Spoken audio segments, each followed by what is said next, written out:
ஹல்லேலூயா, கர்த்தருடைய நாமம் மகிமைப்படுவதாக. உங்களுக்கு இன்னைக்கு ஒரு வசனம் சங்கீதம் 146வது அதிகாரத்தில் 13வது வசனத்தை பார்க்கும்போது, அவர் உன் வாசல்களின் தாழ்பால்களை பலப்படுத்தி உன்னிடத்தில் உள்ள உன் பிள்ளைகளை ஆசீர்வதிக்கிறார் அப்படின்னு பார்க்கிறோம். யாரை அப்படின்னா ஆண்டுடைய பிள்ளைகளை.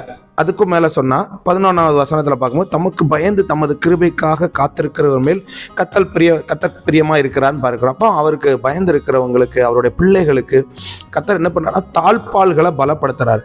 ஏன் தாழ்பால்களை பலப்படுத்தணும்னா, எப்படினாலும் சரி எல்லாரும் ஒரு வீட்டில் இருப்போம். அந்த வீட்டில் உள்ள அந்த லாக் இருக்குது, ஃப்ரண்ட் லாக்கு. அந்த லாக் வந்து ஸ்ட்ராங்காக இருந்ததுன்னா வெளியே இருந்து எந்த தீமையோ எந்த விதமான திருட்டோ அல்லது பிசாசின் கிரியைகளோ நோயோ நொடியோ இப்படி எந்த வெளியே உள்ள தீமையும் உங்களை அணுகாத அளவுக்கு உங்களை ஒரு வீட்டுக்குள்ளே வச்சு அந்த வீட்டுக்குள்ளே லாக் பண்ணி அவ்வளவு பத்திரமா ஆண்டவர் வந்து பாதுகாக்கிறேன்னு இதில் சொல்லியிருக்கிறார். அது மட்டும் இல்லை, உங்கள் வீட்டுக்குள்ளே இருந்து எந்த ஒரு ஆசீர்வாதமோ எந்த ஒரு இழப்பும் வீட்டுக்குள்ளே இருந்தும் வெளியே போயிடக்கூடாது.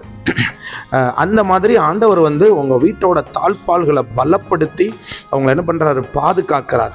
எந்த தீங்கும் உள்ள வந்துடக்கூடாது, எந்த நன்மையும் உள்ள இருந்து வெளியே போயிடக்கூடாது. அப்படி ஆண்டவர் என்ன பண்றாரு, நம்மளை பாதுகாக்கிறார். அது மட்டும் இல்லாம நம்மளுடைய பிள்ளைகளை ஆசீர்வதிக்கிறார். தாழ்பால்களை பலப்படுத்தி உங்களுடைய பிள்ளைகளுக்கு எந்த கஷ்டமும் வந்துடாம, எந்த ஒரு அந்நிய கிரியைகளும் வீட்டுக்குள்ள வந்துடாம, அவரை நம்புகிறவங்க, அவருடைய பிள்ளைங்க, அவருக்கு பயந்து இருக்கிறவங்க இவரையும் ஆசீர்வதிக்கிறார். கர்த்தருடைய நாமம் மகிமைப்படுவதாக.